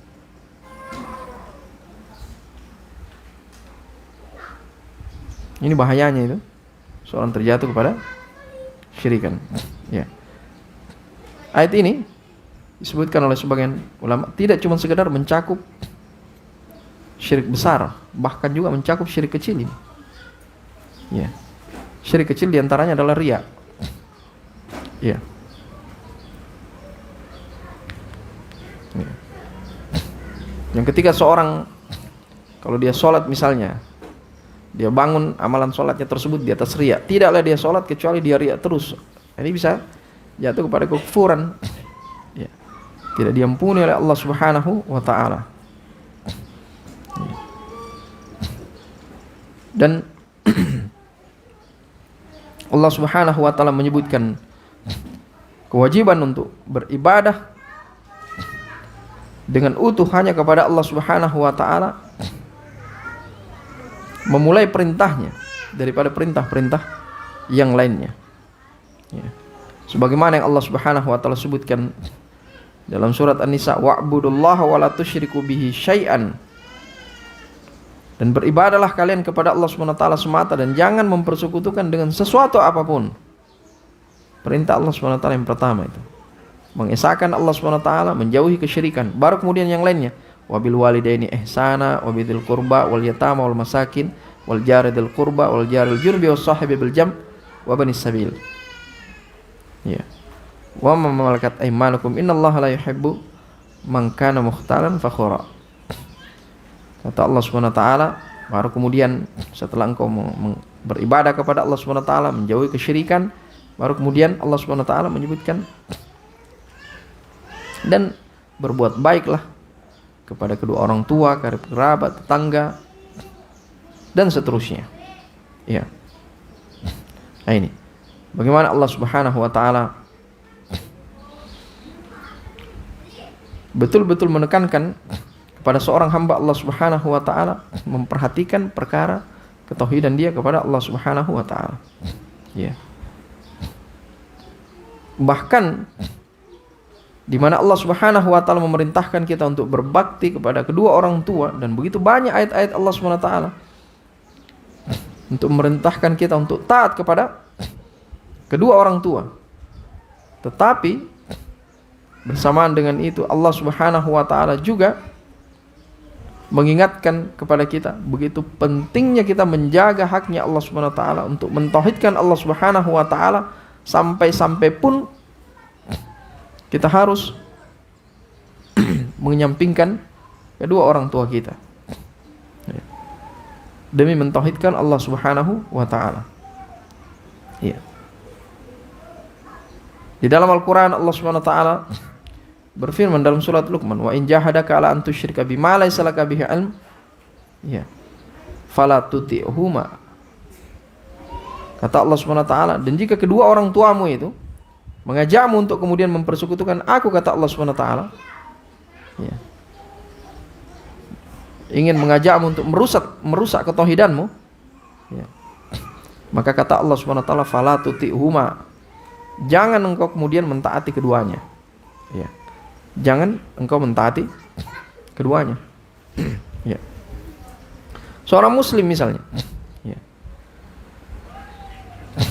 orang tuanya merengek-rengek, orang tuanya memaksa-maksa bahkan, ya, bahkan orang tuanya mengancam untuk kemudian membunuh dirinya, ya, untuk kemudian mengajak anaknya kepada pelanggaran syariat, mengajak anaknya, memerintahkan bahkan anaknya untuk musuhi agama Allah Subhanahu wa taala, maka tidak ada ketaatan kepada keduanya. Ya, tidak ada ketaatan kepada keduanya. Ya, karena itu hak Allah Subhanahu wa taala lebih dikedepankan daripada hak kedua orang tua. Ya. Nah. Ada misalnya orang tua, naudzubillah min dzalik. Katakan orang tua antum, ya, udah menangis, ya, dengan antum, udah mengancam misalnya untuk bunuh diri. Ya. Jangan kopi sholat nak, jangan kopi sholat. Ya. Kalau kopi sholat, ya, saya bunuh diriku itu. Apa antum lakukan? Hah? Akhirnya jangan sholat. Hah? Tapi orang tua antum mau bunuh diri itu. Hah? Apa? Dia sudah pasang parang di sini lehernya. Hah? Kapan kau keluar dari rumah, kau pergi sholat? Nah, mati mama ini. Kau mau mama mati? Hah? Tidak. Tapi kenapa kamu pergi? Hah? Perintah Allah SWT. Iya. Biar mati. Biar bete kali.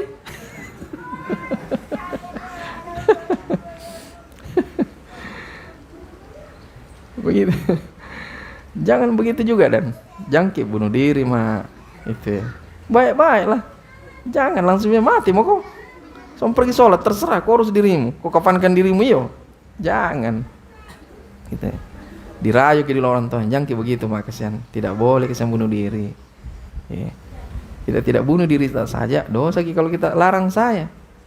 Ini sholat ini, beribadah kepada Allah SWT. Ya. Jangan kesian, saya sayang kita. Itu. Jangki bunuh diri tak? Iya. Nah, saya pikir dulu, kapan kau pergi masjid saya bunuh diri? Tidak, saya belikan di situ dulu beroncong. Tunggu di sini. Oh ya pim paling. Tapi jangan kau ke masjid lah. Apakah saya datang bawa kaki beroncong? Jadi tidak bohong juga. Maka pergilah dia sholat, setelah itu dia beli beroncong, kasih mamanya, aman. Kan begitu. Jangan langsung bunuh diri, mau kok. Tidak begitu juga dan. Makanya kata Allah SWT dalam ayat ini, ya. Fala tuti'uhuma wa sahibuhuma fid dunya ma'rufa. Jangan kau taati orang tuamu itu yang mengajak kau melanggar syariat, yang mengajak kau untuk kemudian meninggalkan syariat Allah SWT. Jangan kau taati, tapi kau pergaulilah keduanya dengan cara-cara yang baik. Kan begitu. Komunikasi itu penting. Ya, jangan kemudian sok-sok kita sudah diberikan kemudahan bermajelis. Ya, memang orang tua aku itu awam, memang dia itu setengah mati dia salia itu. Iqra-nya saja tidak beres. Yang melarang-larang saya taklim. Mana caranya itu? Memang simula jadinya dia begitu. Subhanallah, tidak begitu caranya menghadapi orang tua itu. Ya. Berusaha untuk kemudian bermuamalah yang baik kepada kedua orang tua. Nah, yang repot kalau misalnya kiri kanan yang kompori. Ini parah ini. Makanya kata Nabi SAW itu, la yadkhulul jannah namam itu. Tidak akan masuk surga itu orang yang suka adu domba, yang suka kasih berkelahi orang. Ya, suka berkelahi anak dengan orang tuanya. Anaknya sudah mau baik-baik, dia sudah raih mamanya, jangkit begitu nama, iya. Oh iya paling nak, baik-baik kok ya. Datang tetangganya, hati-hati bu, saya lihat itu banyak teroris model-model kayak begitu. Itu juga saya takut-takutkan anakku. Coba melihat anakku di rumah itu, tidak berani pergi pengajian itu, daripada dia jadi teroris. Tapi kalau pulang-pulang langsung tembak ki. Akhirnya orang jadi mencekam, jadi khawatir lihat anaknya yang dekat di masjid, yang senang bermajelis ilmu, ketakutan orang tua. Ya, tadinya mungkin orang tua sudah legowo, ya kan? Sudah oke. Datang tetangganya yang kemudian kompor-kompori. Lah ini tetangganya ini, hati-hati. Kalau dia masuk dalam kategori namam, suka kompor-kompori orang, suka kasih bertengkar orang satu dengan yang lain, apalagi membuat anak durhaka kepada orang tuanya. Nah, ini diancam oleh Nabi SAW. Yang begini tidak masuk surga ini. Memang luar biasa itu namanya namam itu. Ya, pengadu domba itu. Itu mudaratnya luar biasa memang. Wajar-wajar kalau diancam oleh Nabi SAW dengan tidak dimasukkan ke dalam surga, karena luar biasa, mudaratnya luar biasa. Tidak jarang orang bertengkar itu anak dengan bapak, anak dengan orang tua, gara-gara dikompori oleh orang lain. Tidak jarang bertengkar itu suami dan istri karena dikompori sama orang lain. Iya. Tidak jarang bertengkar tetangga dengan tetangga karena dikompori sama orang lain. Ya, mudaratnya itu. Nasallallahu wasallam. Ya. Demikian. Jadi hak orang tua itu besar sekali di hadapan seorang anak. Bersamaan dengan itu Allah SWT tetap mengingatkan, sebesar-besarnya haknya orang tuamu dengan kamu, itu lebih besar hak Allah Subhanahu wa taala. Ya. Maka jangan kemudian dengan dalih ingin berbakti kepada kedua orang tua kemudian menelantarkan syariat Allah Subhanahu wa taala. A'udzubillah min dzalik. Ya.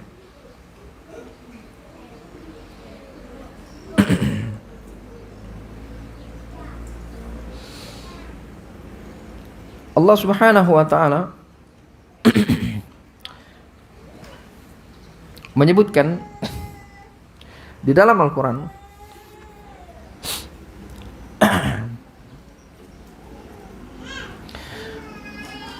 bagaimana pentingnya ketauhidan bagi seorang hamba Allah Subhanahu wa taala.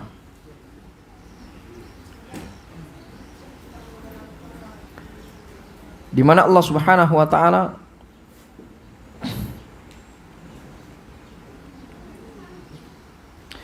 menyebutkan bagaimana keadaan orang-orang dari sahabat-sahabat Nabi sallallahu alaihi wasallam yang kokoh mereka di atas ketauhidan kepada Allah Subhanahu wa taala. Allah Subhanahu wa taala berfirman Was-sabiqunal awwalun minal muhajirin wal ansar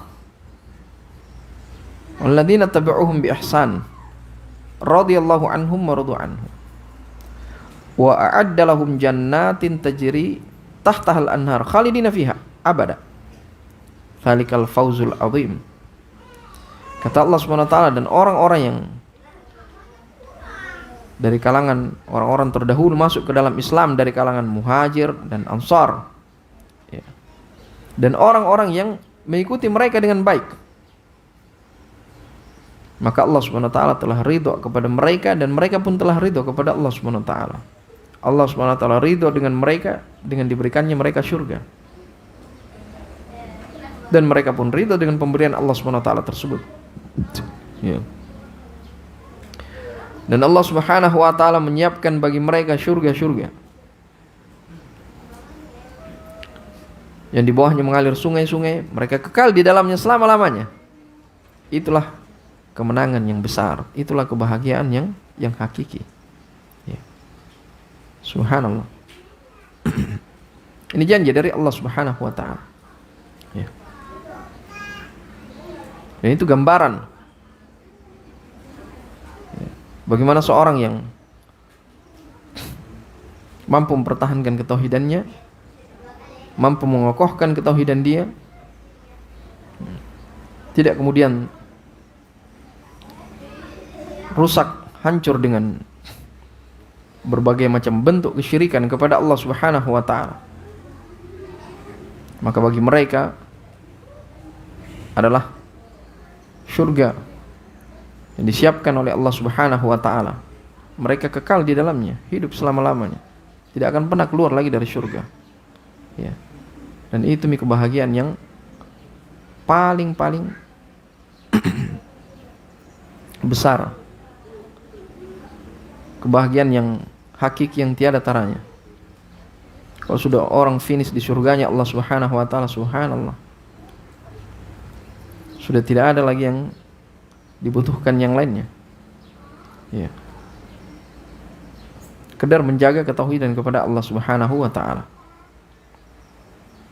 Dan itu janji dari Allah Subhanahu wa taala ketika seorang hamba Allah Subhanahu wa taala berhasil untuk mempertahankan ketauhidan dia kepada Allah Subhanahu wa taala sampai kemudian dia mati. Maka tidak ada alasan lagi kecuali dia akan masuk ke dalam surga Allah Subhanahu wa taala. Ini yang disebutkan oleh Rasulullah sallallahu alaihi wasallam ketika beliau berkata kepada Mu'adz, "Ya Mu'adz, atadri ma haqqullah 'alal ibad wa ma haqqul ibad 'ala Allah?" Wahai Mu'adz, apakah kau tahu apa haknya Allah Subhanahu wa taala terhadap hamba dan apa haknya hamba kepada Allah Subhanahu wa taala? Ya. Kata Mu'adz, Allah wa rasuluhu a'lam. Allah dan Rasulnya yang lebih tahu. Iya. Ini pembahasan Allahu wa rasuluhu a'lam. Ini punya pembahasan dalam pembahasan tauhid bahwa kalimat seperti ini boleh diucapkan Allah wa rasuluhu a'lam, kan menggandengkan antara Allah SWT dan Rasulnya yang lebih tahu. Jadi kalimat seperti ini bisa diucapkan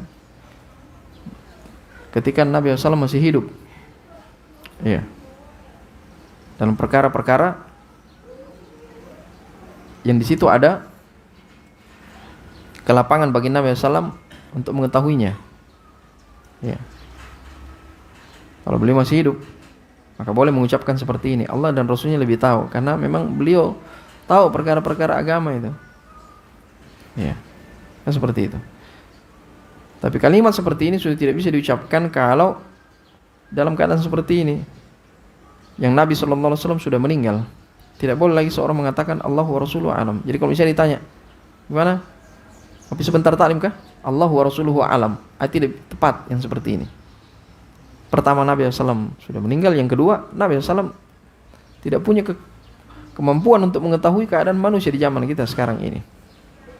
Ya, jadi tidak boleh lagi disandingkan antara Allah dan Rasul lebih mengetahui.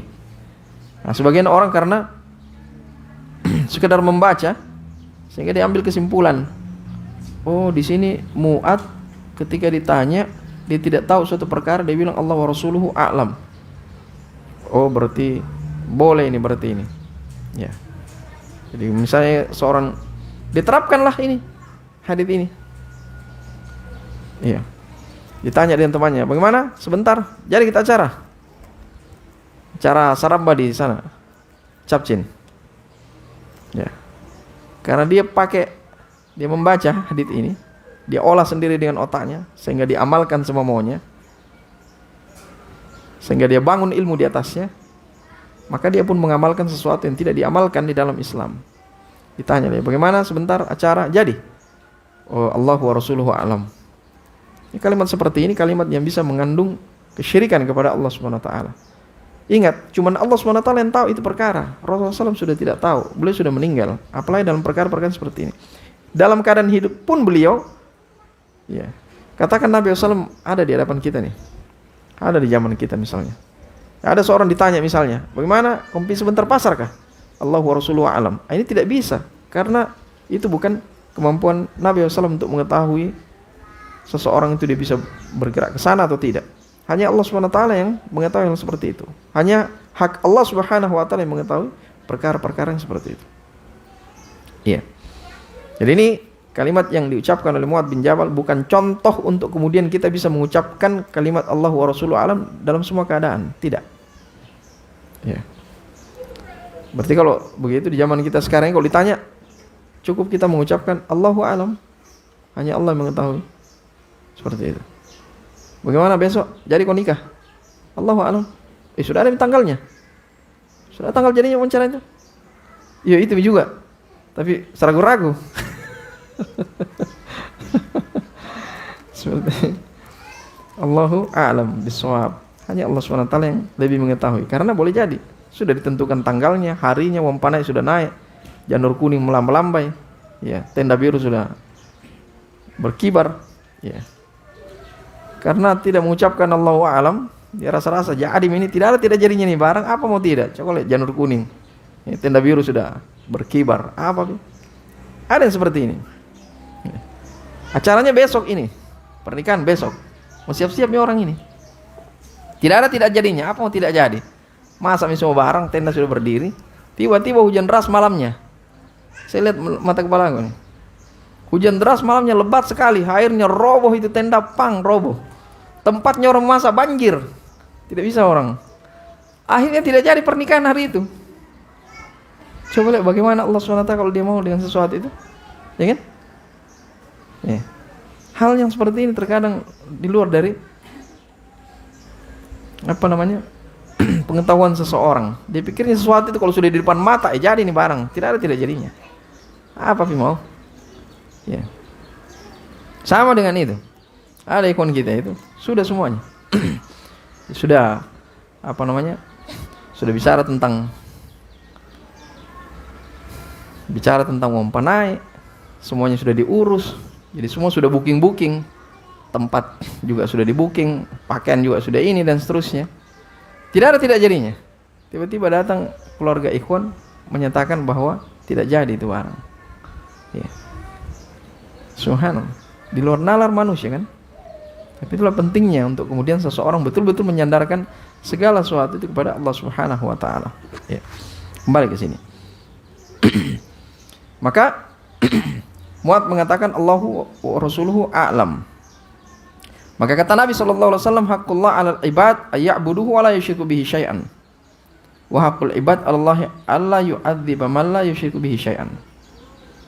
Kata Nabi SAW, adapun hak Allah Subhanahu wa taala terhadap hambanya adalah, yaitu hambanya itu beribadah hanya kepada Allah Subhanahu wa taala semata dan tidak menyekutukan Allah Subhanahu wa taala dengan sesuatu apapun. Itu haknya Allah Subhanahu wa taala itu. Iya. Dan demikian pula hak hamba terhadap Allah Subhanahu wa taala adalah bahwa Allah Subhanahu wa taala tidak mengadab, tidak menyiksa hamba-hambanya yang tidak mempersekutukan Allah Subhanahu wa taala dengan sesuatu apapun.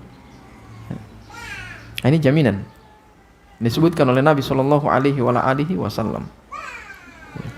Kalau seorang sudah dapatkan jaminan bahwa di akhirat kamu sudah tidak disiksa oleh Allah Subhanahu wa taala, tidak diadab oleh Allah Subhanahu wa taala. Lalu adakah kebahagiaan yang lebih daripada ini?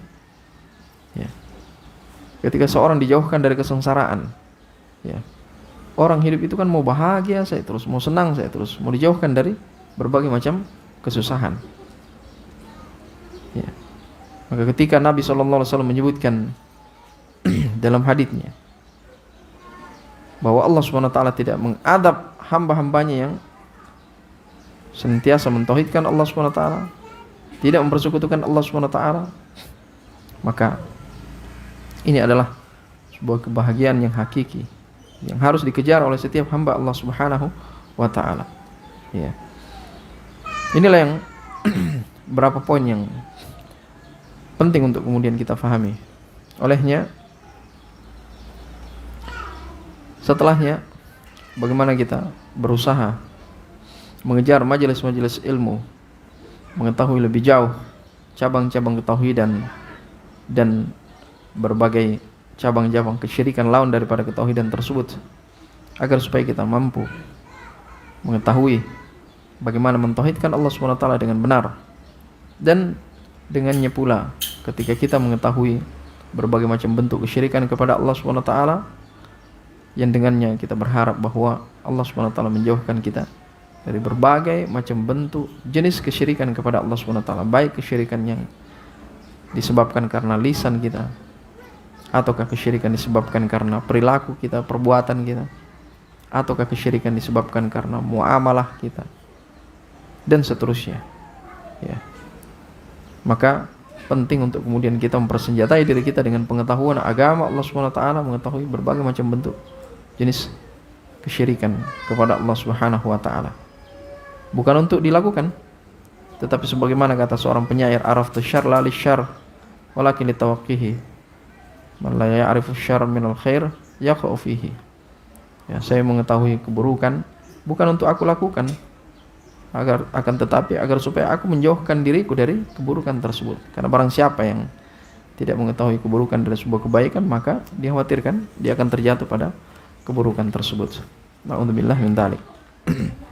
Sudah ada sebagian pertanyaan.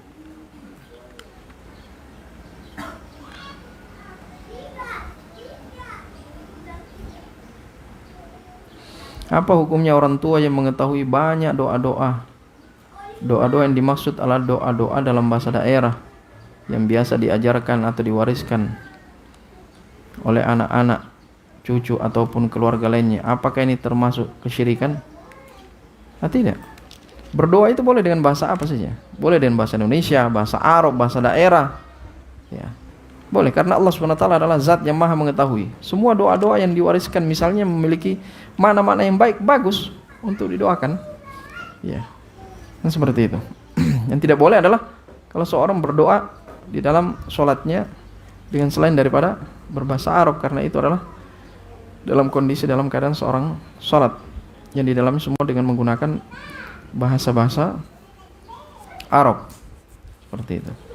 Jadi kalau misalnya ada orang tua, diwariskan dari orang tua yang sebelumnya dengan doa-doa yang baik, ya, dengan catatan bahwa doa tersebut tidak mengandung kesyirikan kepada Allah SWT dan doa tersebut difahami. Itu. Ya, ada doa-doa mungkin yang diajarkan sama orang tua yang kemudian dia meminta kepada selain Allah SWT. Ya. Wahai Nabi Muhammad, wahai ini, kabulkanlah permintaanku. Baru kemudian dia ucapkan permintaannya. Ini mengandung kesyirikan kalau seperti ini, karena tidak boleh berdoa kepada selain Allah Subhanahu wa taala. Tapi kalau doanya cuma sekedar berbahasa daerah yang kemudian memiliki makna yang bagus, ya, maknanya, ya Allah, jadikanlah anakku menjadi anak-anak yang soleh. Ya Allah, jadikanlah suamiku senantiasa beribadah kepadamu. Ya Allah, jadikanlah anak-anakku sukses dunia dan akhirat. Tidak ada masalah seperti ini. Yang bermasalah adalah kalau seorang berdoa kepada selain Allah Subhanahu wa taala, mau berdoa bahasa Arab atau ke bahasa Arab, mau berdoa pakai bahasa Arab kah, atau bahasa daerah kah, atau bahasa Indonesia, kalau doanya mengandung kesyirikan maka tidak diperbolehkan.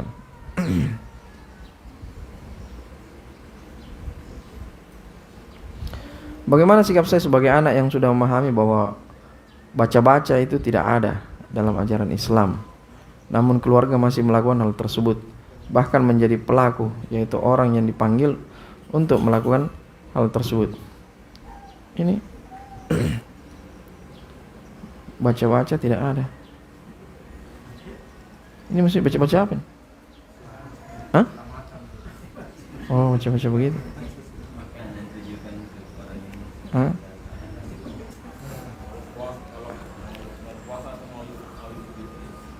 Oh, baca-baca begitu. Ketika misalnya memasuki hari-hari tertentu, momen-momen tertentu, kemudian dipanggil orang baca-baca. Saya pernah ada lihat sebuah video itu. Jadi dipampangkan semua di situ, makanan, ada ayam, ada kue dan seterusnya. Datanglah orang dipanggil baca, ini mungkin dimaksud baca-baca. Maka orang itu yang dianggap sebagai orang tua pintar, maka dia baca-baca pakai bahasa Bugis dia. Sebagian saya pahami kalimatnya. Ya, di antara maknanya begitu. Hendaklah pemilik rumah ini menyiapkan amplopnya 50.000 kayak isi, terserah dia, dalam bahasa Bugis. Yang baca-baca begitu. Subhanallah. Iya. Sesuatu yang mengandung perkara yang tidak dicontohkan dalam agama Allah SWT, di antaranya apa yang menjadi kebiasaan mungkin sebagian dari kalangan kaum muslimin di tengah-tengah masyarakat kita. Yang kalau misalnya mau masuk bulan Ramadan ada yang dibaca begitu makanan tertentu. Saya bahkan pernah ingin mencicipi sebuah makanan, dilarang saya mencicipinya karena kata dia belum dibaca ini barang. Belum dibaca, ini mungkin juga yang dimaksudkan ini. Jadi ada satu makanan di nampan, tidak boleh disentuh sebelum dibaca. Ditunggu itu orang yang baca. Hal yang seperti ini kan minimalnya bid'ah. Bid'ah artinya sesuatu yang tidak pernah diajarkan oleh Nabi Shallallahu Alaihi Wasallam. Ya. Dan bisa mengandung kesyirikan kalau isi daripada baca-bacanya tersebut, doa-doanya tersebut mengandung permintaan kepada selain Allah Subhanahu wa taala. Maka kita sebagai anak yang memahami hal-hal yang seperti ini hendaklah menghindarkan diri dari perkara-perkara tersebut. Man ra'a minkum munkaran falyughayyir bi yadihi, fa illam yastati' fa bilisanihi, fa illam yastati' fa biqalbihi wa dzalika dhaful iman. Kata Nabi sallallahu alaihi wasallam, siapa melihat kemungkaran maka hendaklah dia mengingkarinya dengan lisannya. Dengan tangannya. Kalau tidak mampu dengan tangannya maka dengan lisannya. Kalau tidak mampu dengan lisannya maka hendaklah diingkari dengan hati. Pengingkaran kemungkaran dengan hati, kata para ulama, adalah ditinggalkan. Jika misalnya di rumah kita masih ramai yang seperti ini, maka sebisa mungkin untuk kemudian kita menghindarinya dengan tangan kita. Kalau kita punya kemampuan, ya kita berkuasa misalnya di rumah itu, nah kita memiliki kemampuan untuk menghindari kemungkaran dengan tangan kita, maka kita lakukan. Tapi kalau tidak, tapi justru bisa menimbulkan kemudaratan yang lebih besar karena kita di situ posisi sebagai anak atau dibawa kehendak atau orang yang tidak berkuasa di tempat itu, maka jangan ingkari kemungkaran dengan tangan karena bisa menimbulkan kemudaratan. Ya.